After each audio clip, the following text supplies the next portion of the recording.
बऱ्याच वेळा आपल्याला प्रश्न पडलेला असतो की गुडघे दुखतायत म्हणून डॉक्टरांनी गोळ्या दिलेल्या आहेत पेन किलरच्या, तर ह्या गोळ्या काय मी सतत खात राहायचं का? या बाबतीत तुमच्या डॉक्टरांचा सल्ला तुम्ही नक्कीच ऐकायला हवा। पण जेव्हा सुरुवातीचं दुखणं कमी होईल त्यानंतर मी आता जे सांगणार आहे ते व्यायाम प्रकार, त्या जोडीला शरीराचा मेटाबॉलिझम सुधारणारी, चयापचय सुधारणारी काही आयुर्वेदिक औषधं जी तुमच्या आहारामधील आवश्यक घटक व्यवस्थित शोषून घेऊ शकतील अशी आयुर्वेदिक चिकित्सा घ्यायला हवी। त्याचबरोबर दुखणं बरं झाल्यानंतर काही रसायन चिकित्सा घ्यायला हवी। रसायन चिकित्सा म्हणजे काय हे आपण शेवटी पाहणार आहोत।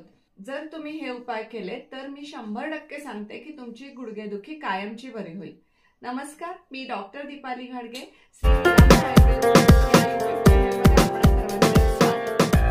खूप वेगळ्या वेगळ्या कारणांनी गुडघे दुखू शकतात।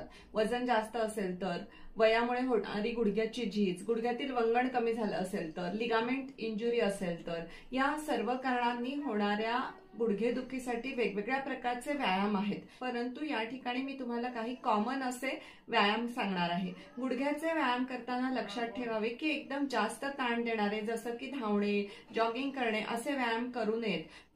साधे सोपे कमी ताण देणारे व्यायाम करावेत, परंतु ते सातत्याने करावेत। जसं आपण रोज जेवतो खातो त्या पद्धतीने रोज व्यायाम करावेत। आणखी एक गोष्ट लक्षात ठेवायची, यातला कोणताही व्यायाम करताना तुम्हाला जास्त वेदना झाली, जास्त दुखलं तर तो व्यायाम आपल्याला करायचा नाही। सर्वात पहिला व्यायाम, यामध्ये खुर्चीवर किंवा कॉटवर अशा पद्धतीने बसायचे। पूर्ण मांडीला खुर्चीचा कॉटचा सपोर्ट मिळाला पाहिजे। त्यानंतर गुडघा ताठ करायचा आहे, पाय थोडा वेळ तसाच ताठ ठेवायचा आहे, 10 सेकंद थांबवायचे आणि पुन्हा पाय जागेवर घ्यायचे। असं दोन्ही पायांनी 10-10 वेळा करायचे। लक्षात ठेवायचे, जरी तुमचा एक गुडघा दुखत असेल तरी सर्व व्यायाम प्रकार दोन्ही पायांनी 10-10 वेळा करायचे आहेत।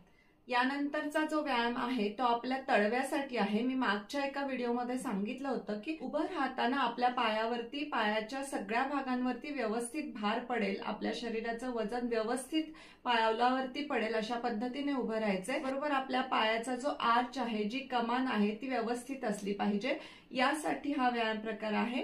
अशा पद्धतीने बसायचे। त्यानंतर पावलाचा अंगठ्याखालचा भाग, टाच आणि करंगळी खालचा भाग हे तिन्ही पॉइंट जमिनीवरती व्यवस्थित टेकवायचे आणि सर्व बोटं जी आहेत ती ताणायची। सर्व बोटं अशा पद्धतीने ताणायची आहेत, पूर्ण बोटं वेगळी वेगळी झाली पाहिजेत। 10 सेकंद असं थांबायचे आणि रिलॅक्स व्हायचे। असं 10 वेळा करायचे। याने तुमच्या पावलाला व्यवस्थित व्यायाम होतो। तुम्ही जेव्हा उभं राहाल, चालाल, तेव्हा तुमचं वजन व्यवस्थित डिस्ट्रीब्यूट होतं आणि गुडघ्याच्या आतील बाजूला किंवा बाहेरील बाजूला कोणत्याही प्रकारची झीज होत नाही आणि गुडघे दुखत नाहीत। त्याचबरोबर जे पायाचे छोटे छोटे लिगामेंट्स असतात, मसल्स असतात, ते सुद्धा व्यवस्थित ताणले जातात आणि चालताना कोणत्याही प्रकारची दुखापत होत नाही। दुसरा प्रकार आहे, यामध्ये आपण काफ मसल म्हणजे पोल्ट्रीचे मसल जे चालताना गुडघ्याला सपोर्ट करतात, त्यासाठी श्वास घ्या आणि तुमचे तळवे तुमच्याकडे ओढून घ्या। पोटरी खाली दाबायची, 10 सेकंद असं थांबायचं आहे। श्वास नियमित चालू ठेवायचे आणि श्वास सोडत रिलॅक्स व्हायचे।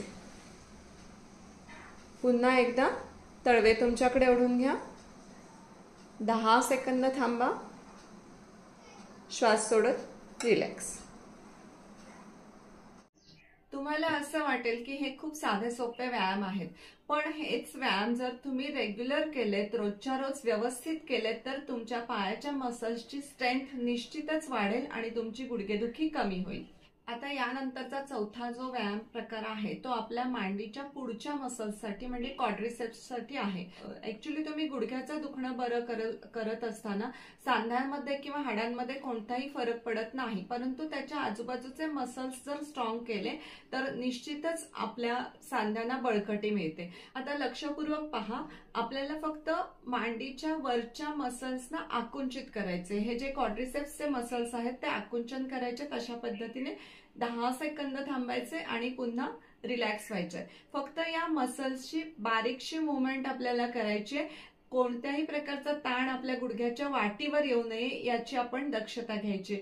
हा सुद्धा व्यायाम 10 वेळा करायचे आणि रिलॅक्स व्हायचे।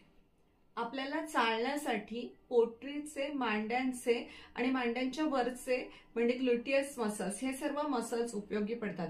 या पुढचा जो व्यायाम आहे तो आपण ग्लुटियस साठी करणार आहोत. यासाठी पाठीवरती व्यवस्थित झोपायचे आणि हे मांड्यांच्या वरचे मागचे जे मसल्स आहेत ते आपल्याला आकुंचित करायचे आहेत.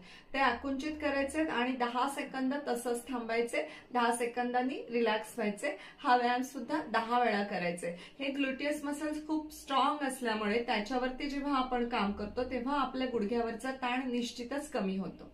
या सर्व मसल्सचं कॉन्ट्रॅक्शन, रिलॅक्सेशन केल्यानंतर आता आपण मांडीच्या मागील जे हॅमस्ट्रिंग मसल्स आहेत त्याच्यावरती काम करणार आहोत. यासाठी तुम्ही एखादा टॉवेल देखील वापरू शकता किंवा अशा पद्धतीचा बेल्ट वापरू शकता.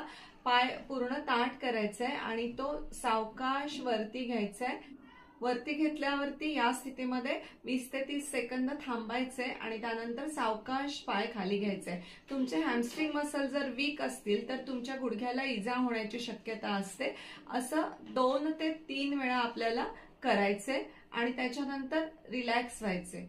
पाय खाली घेताना सावकाश खाली घ्यायचे, ते आपटायचे नाहीयेत. जेव्हा आपण कोणती क्रिया सावकाश करतो तेव्हा आपल्याला जास्त ताकद लागते आणि यामुळे आपल्या मसल्सची स्ट्रेंथ सुद्धा वाढते. हा जो हॅमस्ट्रिंगचा व्यायाम आहे तो दोन्ही पायांनी 2-2 वेळा करावा. यानंतर पाय दुमडायचे, थोडे सीट जवळ आणायचे आणि ही जी ब्रिज पोज आहे ती कशी करायची लक्षपूर्वक बघा.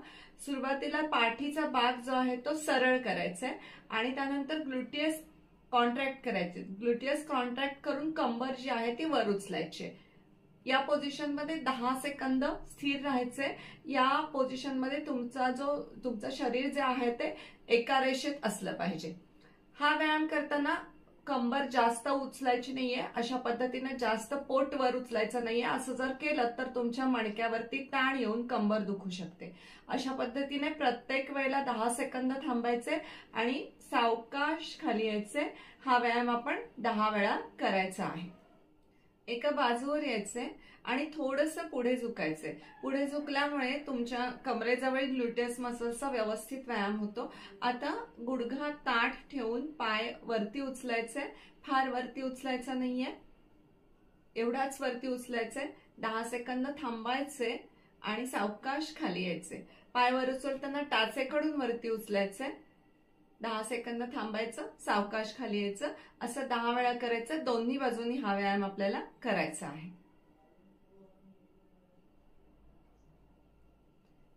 यानंतर पोटावरती झोपायचे.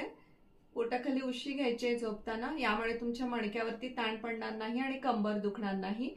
त्यानंतर पाय गुडघ्यात ताठ ठेवून मागच्या बाजूने वरती उचलायचे. 10 सेकंद थांबायचे, सावकाश पाय खाली घ्यायचे. असं दोन्ही पायांनी 10-10 वेळा आपल्याला करायचं आहे. शेवटचा प्रकार, संपूर्ण शरीराचं स्ट्रेचिंग करण्यासाठी भिंतीचा आधार घेऊन उभं राहायचे आणि टाचा अशा पद्धतीने वर करायचे. शरीर ताणायचे, 10 सेकंद या स्थितीत थांबायचे, पुन्हा टाचा खाली टेकवायचे. असं 10 वेळेला आपल्याला करायचं आहे.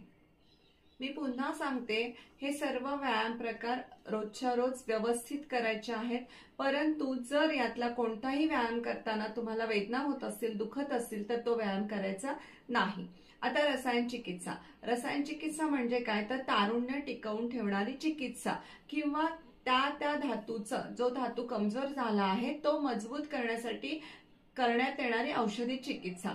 यामध्ये आता अस्थि धातू आणि मांस धातू हे गुडघेदुखीमध्ये कमजोर झालेले असतात. म्हणजेच हाडं आणि आपले जे मसल्स असतात ह्यांची ताकद वाढवण्यासाठी काही आयुर्वेदिक औषधं आपल्याला दीर्घकाळ घ्यावी लागतात आणि त्याबरोबरच हे व्यायाम करावे लागतात. म्हणजे तुमची गुडघेदुखी 100% बरी होते. आजचा व्हिडिओ तुम्हाला कसा वाटला मला नक्की सांगा आणि सबस्क्राईब करा. आपण डॉक्टर दीपाली घाडगे यांच्याकडून आयुर्वेदिक उपचार घेण्यास उत्सुक असाल तर 94 23 20 38 40 या नंबरवर सकाळी 11 ते 3 या वेळेत कॉल करून आपली अपॉइंटमेंट घेऊ शकता. डॉक्टर दीपाली घाडगे, BAMS मुंबई, आहार तज्ञ, युरिक ऍसिड वाढणे, थायरॉइड, मूल न होणे तसेच कंबर दुखणे, गुडघे दुखणे, संधिवात, वातरक्त, फ्रोझन शोल्डर, मूळव्याध, मूतखडा, आम्लपित्त, जुनाट त्वचा विकार, जुनाट सर्दी, बालदमा, दमा इत्यादी रोगांवर यशस्वी आयुर्वेदिक उपचार करण्यासाठी प्रसिद्ध आहेत. तसेच औषधांनी बऱ्या न होणाऱ्या व्याधींसाठी शिरोधरा, बस्ती, वमन, विरेचन, नस्य रक्तमोक्षण, कटिबस्ती, नेत्रतर्पण या पंचकर्मातील उपक्रमांद्वारे रोग मुळापासून बरे केले जातात. प्री वेडिंग म्हणजे लग्नाआधी आरोग्य, सौंदर्य, स्फूर्ती आणि तजेलदारपणा वाढवण्यासाठी शरीराचे संपूर्ण डिटॉक्सिफिकेशन पंचकर्माद्वारे केले जाते. सुप्रजा निर्मितीसाठी सुदृढ, बुद्धिमान बाळ जन्माला यावे म्हणून प्रेग्नेन्सी राहण्याआधी पंचकर्म केले जाते. आपणास डॉक्टर दीपाली घाटगे यांच्याकडून यशस्वी आयुर्वेदिक उपचार घ्यायचे आहेत असा ठाम निर्णय झाला असेल तरच फोनवर किंवा प्रत्यक्ष संपर्क साधावा आणि वेळ घेऊन यावे. येताना आधीचे सर्व रिपोर्ट्स म्हणजेच सोनोग्राफी, MRI, रक्त तपासणीचे रिपोर्ट, यापूर्वी घेतलेल्या उपचारांची माहिती आणि सर्व बाबी घेऊन याव्यात. सुरुवातीला प्रत्यक्ष येणे आवश्यक आहे, पण अपरिहार्य कारणांमुळे येणे शक्य नसेल तर ऑनलाईन कन्सल्टिंगसाठी 94 23 20 38 40 या नंबरवर फॉर ऑनलाईन कन्सल्टेशन असा मेसेज करावा आणि ऑनलाईन अपॉइंटमेंट फिक्स करावी. आमचा पत्ता डॉक्टर दीपाली घाडगे यांचे श्री निरामय आयुर्वेद व पंचकर्म चिकित्सालय, सरापेठ, शिवप्रताप गोल्ड टॉवर समोर, विटा, जिल्हा सांगली. संपर्क 94 23 20 38 40. वेळ सकाळी 11 ते 3.